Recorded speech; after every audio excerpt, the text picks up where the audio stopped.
my headspace was, if I come home by you to do something, to do some kind of work, if it is have to change some lights, install a water pump, do whatever the case is, I must do such a good job, right? I'll find nobody that when it is you sit down the line with your partner or whoever else, and somebody mentioned that, hey, I need the electrician to do something, hey, call Daron. Yeah. Hey, this man do that work real nice, and he clean up, and he this and he that, he sweep up everything.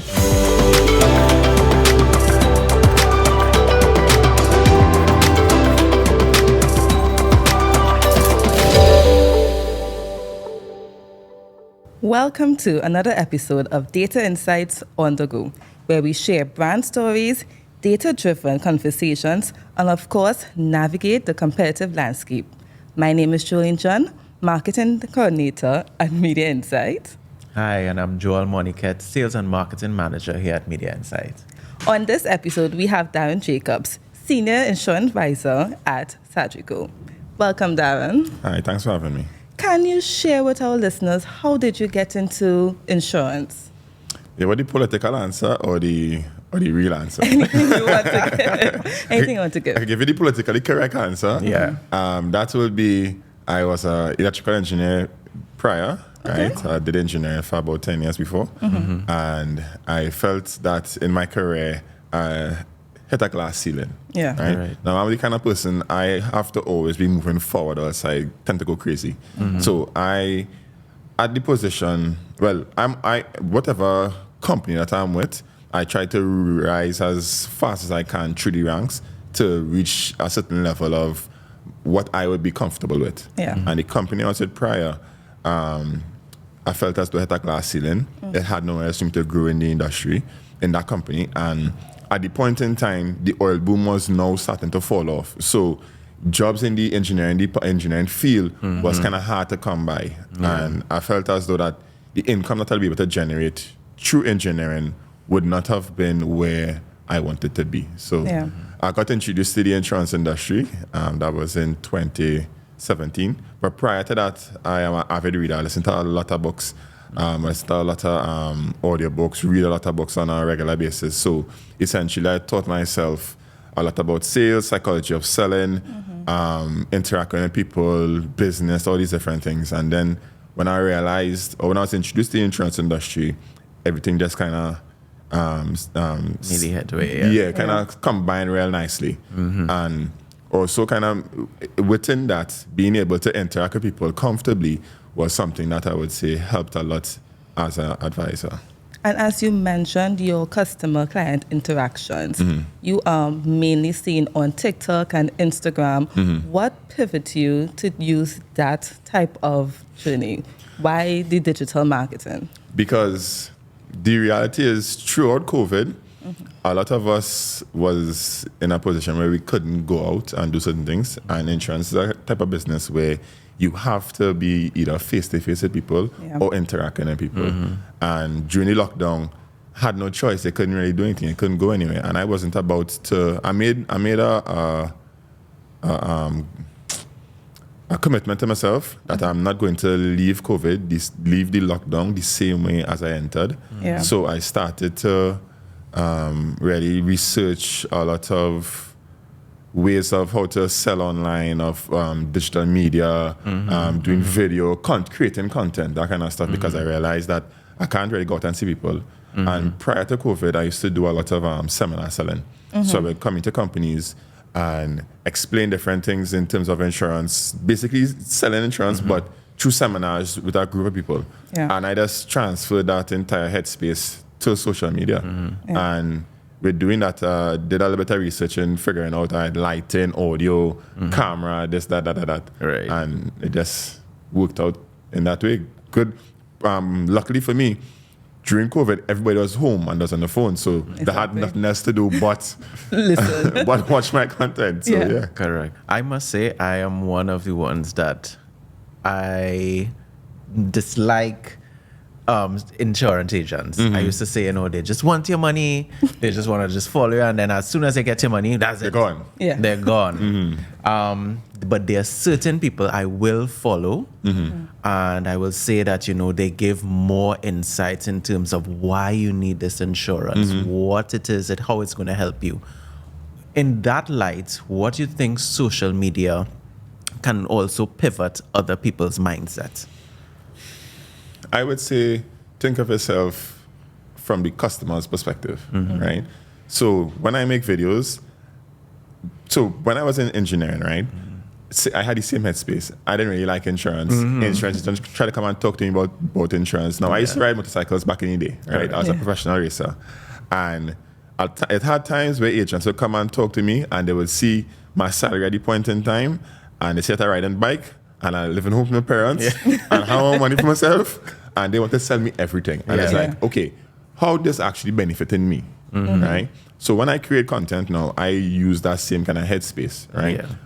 Put myself in the client's perspective. If I was a married person with 2 children, right? What types of policies would be applicable to somebody in that circumstance? And I just translate it to other, let me say, I'll pick a client profile and I'll just make content based on that.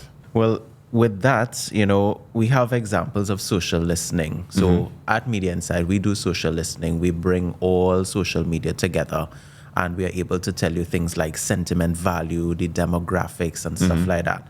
But in terms of how you do social listening, how it is you are able to reach your target market and reach your new clients out there? I consume a lot of content as well. So yes, I'm a creator, but I consume a lot of content. And based on that, I would always look at the comment sections or look at the type of content people creating and listen to some of the things that people say and also things that people don't say and try to see if it is I could bridge that gap by what I create. So I am very attuned. My ears always on the ground, listening and keeping up to date with things that matter to people. Because sometimes things that actually matter to people may not actually matter in the grand scheme of things. But you have to really be, as a creator, be in tune to what the audience really wants. Sometimes they don't even know what they want. But being able to being in tune with that, it guides the way how I would create content. I might be jumping out of context a little bit here. You know how it goes. But in terms of using how you have strategized to use social media, is this something that the actual organization tells you, the clients, tells like the agents how to sell? Or is it that they are still pushing the old-time way and they have to maneuver themselves? You need to remember, right, that this iteration of social media is very new, right? It's very new and it's very slow to adopt on the wider market, right? Because as in anything else, right? So let's say, for example, when the internet now came out, right? A lot of people have the headspace that this ain't gonna last long. Correct. For those, all of you was around for Y2K, that kind of time, right? So everybody be like, this gonna shut down, the internet is gonna this, that, right? And it's only years after when a lot of other companies started to adopt and realize that, all right, the internet is here to stay, and we need to really make the most out of it. The early adopters, in my opinion, is the people who made the most out of it and was the most successful in that period of time. Correct. So I look at myself as an early adopter, and now based on the success that I would have earned in the market, they're starting to pivot it, and they're starting to have this as part of new agents training. Right? And the funny thing is, I saw myself in as a case study in a new agent training where they're teaching agents how to sell online and how to do it properly. So apparently they're doing something good. Exactly. Well, as Joas mentioned, that insurance has a lot of misconceptions behind it. And using your version of your social listening, where you go through the comments, you may still see people say, insurance is a myth and I don't believe in that. How do you address it, as well as also see if you can not only convert the person into a client, but convert the person as, a believer that insurance can work and it has benefits. People don't understand insurance because, one, insurance is complicated. Insurance is an entire area of study. That's what we need to realize, right? First and foremost, insurance is a wide area of study, and the designation that I hold is FSCP, Financial Services Certified Professional. That's out of the American College for Financial Advisors, right? Okay. And that is, so like one module, the book is like this thick, and like one chapter, it's like 50 pages you need to read per chapter. It's like about 10, 12 chapters for the module, right? Now, that is very complicated to break down to simple aspects, right? But because I understand that, I try to, if it is you look at any of my videos, I speak in no jargon. All right. Right? Yeah. I speak in simple language. Now, if it is, we are both insurance people, I could speak high-level jargon with Correct. you. And they will right? understand. And you'll understand. Or if it is you're a business owner and you have certain needs, I can speak high-level jargon with you. But for the wider market, most people don't understand. So I speak in simple, easy-to-understand language and make analogies, right? So what I would do is, to bring it back to your question, is based on the fact that when I was not in the insurance industry, I would consider myself as an educated person, right? But I knew nothing of insurance. I didn't understand it. I didn't know how it does work. I didn't know why it is you should have an annuity. I didn't know why it is you should have a life insurance. I didn't know nothing like that. And most of the times when it is you have a conversation with the agent, you would have a meeting. The meeting would last for about an hour if so long, right? And in that hour, you would have to understand everything that the agent trying to explain to you. And it would be a lot of information because a lot of overwhelming. it will be overwhelming. This information is new, right? So what I realized, what I did is started to take little bite-sized pieces and put it in digestible content that people could consume over a period of time. So when a lot of my clients now say, Daron, I've been looking at your content for about a year now, for a long while, and I want to get this, and that, right? And they coming now from a place of they are educated, they understand what they want, and they just need me to help fill the gaps and clear up one of the little areas that they're not too sure about and ready to move forward. Because also that builds a relationship as well too. Because it come like you're watching your favorite TV show, right? You would feel a connection with the character on the show. So much so that you will feel as though you know them in real life. When that's not the reality, right? But that builds relationships. So it's the same thing that I try to do with my content.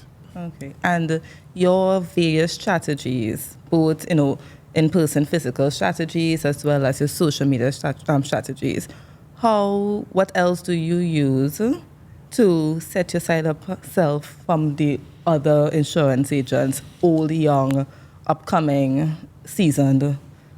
You see, everybody have a market that they would operate within, right? That's the thing with insurance, right? So some people, some agents have particular markets because they may be in this particular activity. Like say there's some agents who might be in cricket. It has some agents who might come from a background of finance or business, right? Like I was talking to an agent, his background was in he was a banker prior to coming into the insurance industry. So he did credit cards and loans facilities for different businesses and things like that. So people know him from that market. So some people don't need to do social media because of their background, right?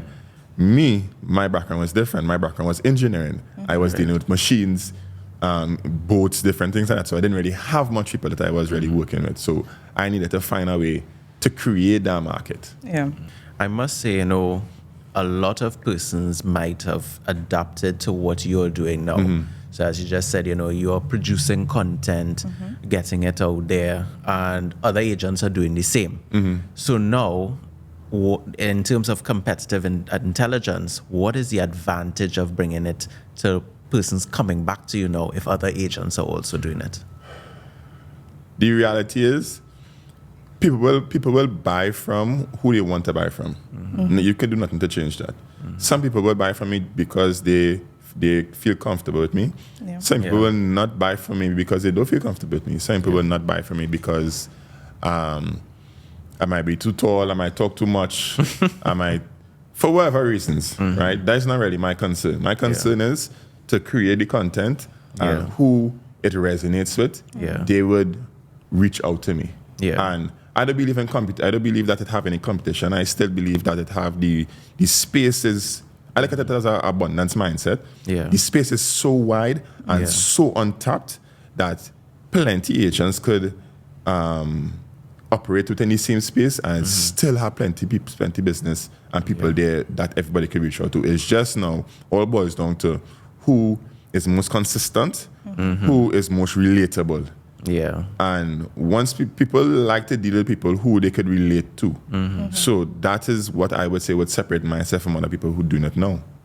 I was now going to segment into that in terms of knowing that, you cannot take a step back at all. So you always have to continuously creating content, putting things out there. What is your strategy like on a day-to-day basis? You want the politically correct answer? Okay, so I try to create content as much as possible, right? So I would try to create content every day as much as I could. But the reality is it doesn't always work like that, right? Yeah.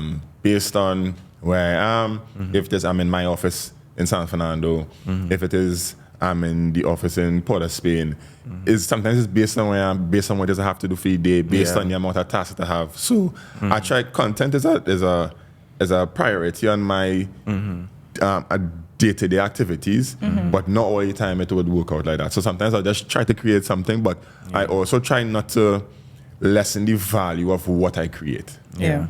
Well, you know that with creating content. Content, it never ends.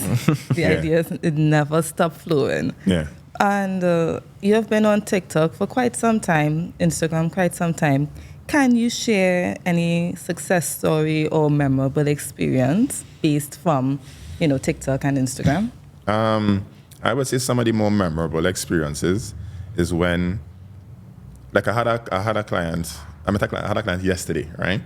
So in the conversation with her, she told me that she's been looking at my content for a while. We had a meeting last year, right? Wow. But she wasn't ready, right? Yeah. And in the meeting, I like to give value. I gave her value, and it stuck with her, right? And what she was telling me is that sometimes she would talk to some agents before, and they would be pestering her, right? When they were to do the policy, this, that.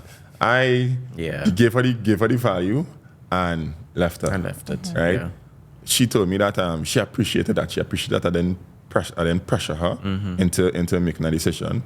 She appreciated that even though that she wasn't ready, she still saw me creating content over a period of time, and something just clicked with her, and she's okay, now is the time for me to really make the decision. Right. And I have the opinion that this is, like I tell all my clients, this is a relationship we're building. Yeah. This is not a one-off transaction, right? We will be together as long as when it is you're single now, you may get married, you may have children. All these times we would be building a relationship as life goes on. Yeah. So if it is we building a relationship here, right? You don't really want to be in a relationship with somebody who are annoying. You got dog that person. Exactly. Right? You got dog that person. If that friend always sickening, you don't really want to be around them. So I try to be not to be that sickening friend. Yeah. And we would talk, but if it is, I would put as much energy and effort as you want it. If it is you don't want me to push or you don't want me to press, I won't. I'll be hands off. Yeah. And now especially how TikTok is a youthful app. Some people may look at it as a youthful app. It is. I would disagree with that. I don't use TikTok at all. I would disagree with that. Have you seen a lot of younger people, they are engaging with your content and actually saying, okay, you know what, I might actually go to the Sagicor, your parent company, for like my new car insurance, or I'm going to take out life insurance now. Some of us take out life insurance early for medical insurance, stuff like that. Have you seen the growth in a younger audience? Yes, because one, they get in the information. Yeah. Whereas prior, the information wasn't out there. Correct. And if it is they're seeing and they're in a position where they're getting information consistently from credible sources, they see the value in it. Now, you made a statement there that you say you don't use TikTok, right? I'm waiting to hear it. No. I have some clients who are very prominent in their industry, right? High levels in their business. So I have clients who are business owners. I have clients who are high levels in corporations. Right. And they reached out to me from my TikTok videos, right? From my my Instagram videos. Right. So the mindset that some people have, so I could bet you money now that somebody sent you a video between today and last week on some platform that you're not on. Right? And that's how it does be. Sometimes you don't have to be any platform, you know. Yeah. Somebody could send you something. That's true. Yeah, that's it. Right? Yeah. So if it is she sees a video from me Yeah. that she sees value in, like, hey, let me send it to this person, let me send it to that person. Yeah. And that's how the content does spread. Correct. Or sometimes it's even end up on a different platform, as you Correct. said, you know. I'm more of an Instagram, Facebook still, you could tell my age. Yeah. So I will stick to those platforms, but I can't get myself to do TikTok at all. It will come, Joel. But talking about that, in terms of key metrics, you know, it always have to come back to data. That's what we speak. That's what we love. In terms of getting data from your clients and what their mindset is about. Is it that they're ready for insurance, or is it that they are looking around? How do you search for new clients? So what I realized, and I bring it back to just creating. So sometimes I would create so like I did a video recently, best starter policies for persons 25 to 30, right? And when it is, so I'll have a strong hook on a policy, on a video like that, and they would see it, and it would reach out to them because they fit that demographic, right? So they would know the interest would be piqued. They would look at the video, and then they would go to my profile and start to binge some of the other content. Right. Yeah. Right. So now, while going on the profile and seeing other things, it starts to create the interest. Right. So my aspect, my headspace is essentially to create that interest, to pick that interest. Yeah. Right. And then once that interest is picked, they now would reach out to me.